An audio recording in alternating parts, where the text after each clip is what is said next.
Chananan, chananan. Is SportsCenter.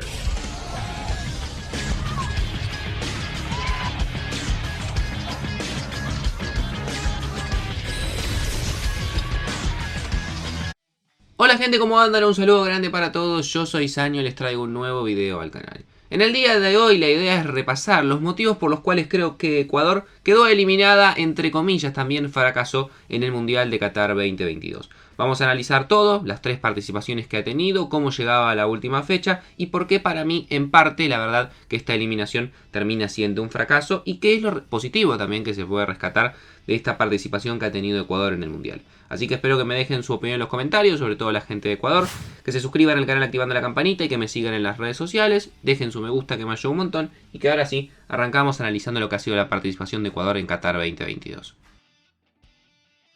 Ecuador en esta Copa del Mundo integró el Grupo A, conformado por Ecuador, Qatar, Senegal y Países Bajos. A priori, si uno hacía un análisis antes del comienzo de cada uno de los partidos, se sabía que Qatar era un equipo que era inferior a Ecuador, tanto en lo colectivo como en lo individual, pero también se sabía que Países Bajos estaba por encima de Ecuador y que Senegal iba a ser la lucha directa de los ecuatorianos, pero que también uno si tenía que aventurarse en cuanto a calidad futbolística, yo creo que todos estamos de acuerdo que Senegal, por los jugadores que tiene jugando en las grandes ligas, era un poco más que Ecuador. Obviamente, ante la lesión de Mané, se abría la posibilidad, ante la lesión de la gran figura que tiene Senegal y que tenía, se abría la posibilidad de que se emparejen mucho más las cosas y que Ecuador se vea beneficiado. Los primeros 2 partidos ecuatorianos fueron casi perfectos. A ver, vamos a analizar uno por uno rápidamente. El 2-0 con Qatar realmente no hay tanto para rescatar, tampoco es que Ecuador fue una maquinita, pero sí quizás encontró el funcionamiento en ciertos jugadores, los laterales estuvieron muy bien, sobre todo Preciado, Estupiñán ya se sabía, muy buen partido también por parte de Méndez, y la irrupción de un goleador que llegaba quizás cuestionado hasta ese momento, que quizás había ciertas dudas respecto a cómo iba a estar en esa función en Ecuador, que era Ener Valencia, que marcó los 2 goles para la victoria. Aún más se reforzó ese pensamiento de que Ecuador tenía grandes chances de clasificar después de lo que fue el partido frente a los Países Bajos. Un partidazo en el cual comienza rápidamente perdiendo, pero después no solamente lo logra empatar, sino que lo sometió a Países Bajos a tal punto que inclusive terminó, si no me equivoco, con 15 remates al arco y solamente 2 por parte de Países Bajos, y hasta el propio técnico Van Gaal de los Países Bajos terminó reconociendo que Ecuador jugó mejor y que se debería haber llevado la victoria. Sin embargo, el empate en la previa no estaba para nada mal, porque Ecuador, habiéndole ganado a Qatar y habiendo empatado frente a Países Bajos, llegaba a la última jornada con la posibilidad tanto de ganar, pero también de empatar y que de igual forma pudiera clasificar a los octavos de final, que era el gran objetivo. Después ya primero o segundo iba a ser una cuestión más de los puntos que sacara el resto. Lamentablemente para Ecuador, yo creo que esos 2 partidos que juega tan bien y que lo deja con 4 puntos y con la posibilidad de tener 2 resultados, tanto el empate como la victoria, le terminan jugando en contra. Y yo creo que Ecuador lo comienza a perder desde antes de que arranque el partido. Yo creo que Ecuador lo pierde desde el momento en el que Alfaro decide plantear el equipo que plantea. En su momento, frente a Qatar, había planteado un 4-4-2, un equipo que obviamente no tenía la necesidad quizás de defenderse tanto, o al menos así se entendía, por lo cual jugó con Romario Ibarra, con Gonzalo Plata, con Michael Estrada y con Ener Valencia, un equipo mucho más ofensivo.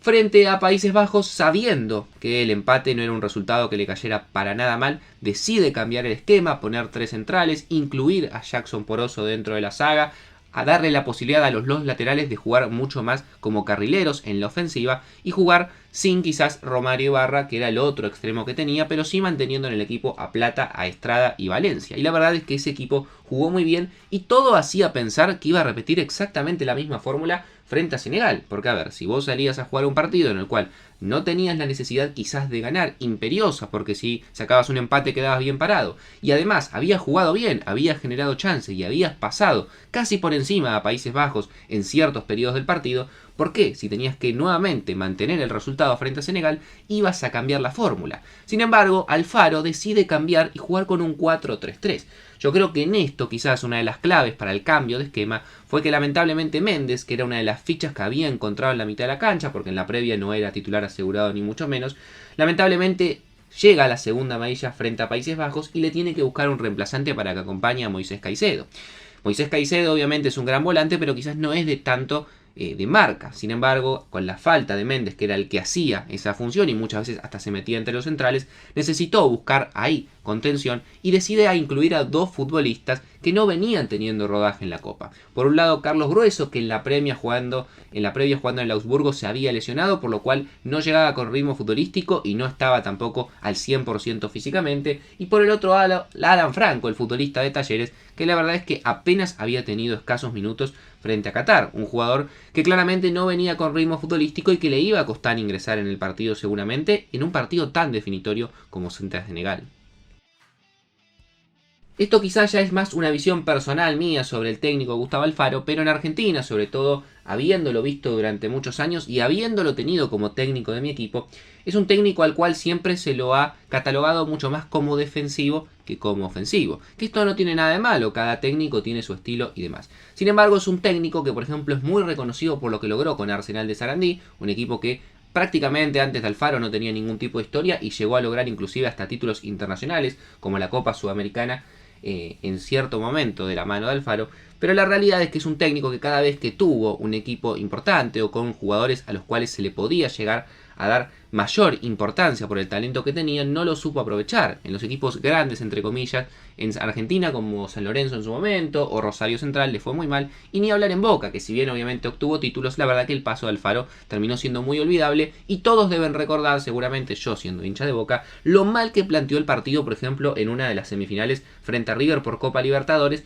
donde el equipo tranquilamente podría haber perdido 5-6-0 porque decidió en el partido de ida, para conservar el resultado, partido que se jugaba en el Monumental, prácticamente meter todo el equipo atrás y darle la pelota al River de Gallardo. Bueno, es algo similar, sin quizás llegar a ese extremo, a lo que intentó plantear frente a Senegal. Un equipo que se quería meter atrás, que quería aguantar el resultado, que quería buscar el empate porque le servía, y Senegal le salió a atacar a la yugular directamente. Quizás no se lo esperaban, se pensaban que Senegal iba a especular un poco más con el resultado, pero los africanos, con las armas que tienen, con los muy buenos jugadores que tienen, hábiles y sobre todo veloces, futbolistas por ejemplo como Sarr, o los dos laterales que tenía, tanto Jacobs como también el lateral por la derecha del Betis, se lo terminaron llevando puesto en el primer tiempo. Realmente creo que Alfaro y Ecuador no entendían de dónde había salido ese estilo de juego de Senegal que quizás no había mostrado en los primeros partidos. Ya con el partido planteado de esta manera, Ecuador prácticamente no estuvo en la cancha en el primer tiempo. Un equipo que, como les digo, apenas tuvo la pelota. Franco y Grueso, que fueron los dos cambios que incluyó, ni la tocaron, ni tampoco ayudaron mucho en la marca. En general, los laterales prácticamente no tuvieron la posibilidad de pasar la mitad de cancha porque justamente, constantemente por parte de Senegal, sus laterales y sus extremos atacaban todo el tiempo y no dejaban ni que Estupiñán ni que Preciado puedan avanzar.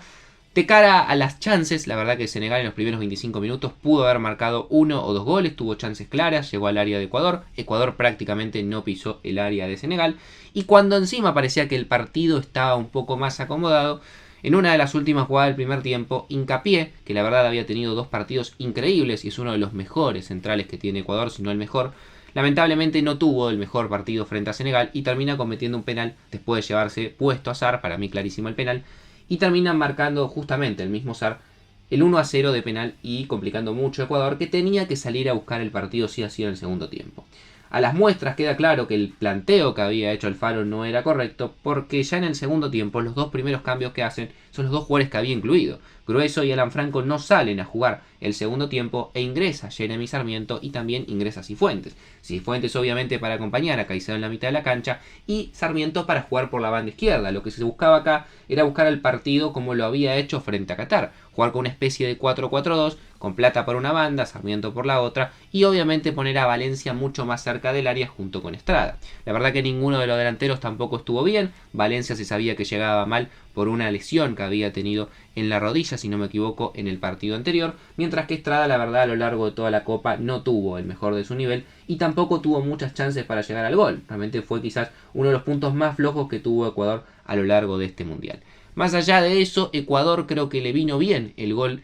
en el final del primer tiempo por parte de Senegal, porque le dio la posibilidad de reaccionar en el entretiempo y salió a buscar el partido con mucha más impetud, gracias también a los cambios que planteó Alfaro.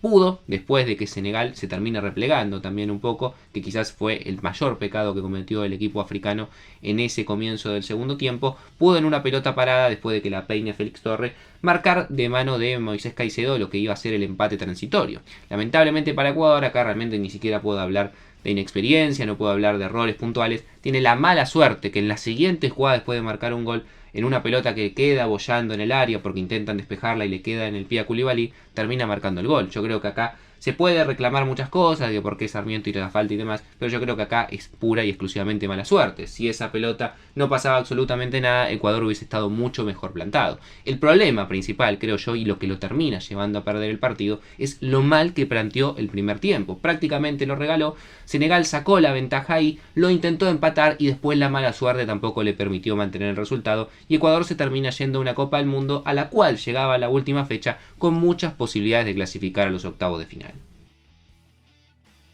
Sin duda también la juventud y la inexperiencia de los jugadores termina jugando un papel fundamental a la hora de entender por qué quizás no jugaron de la mejor manera el último partido con respecto a los dos primeros que con menos presión habían jugado mejor. Un equipo que por ejemplo es el cuarto más joven de la Copa del Mundo, que la gran mayoría son futbolistas que juegan su primer mundial, con un promedio de edad de 25 años y 6 meses. Sus grandes figuras son todos futbolistas jóvenes, Sarmiento 20 años, Hincapié 20 años, Moisés Caicedo 21, Gonzalo Plata 22.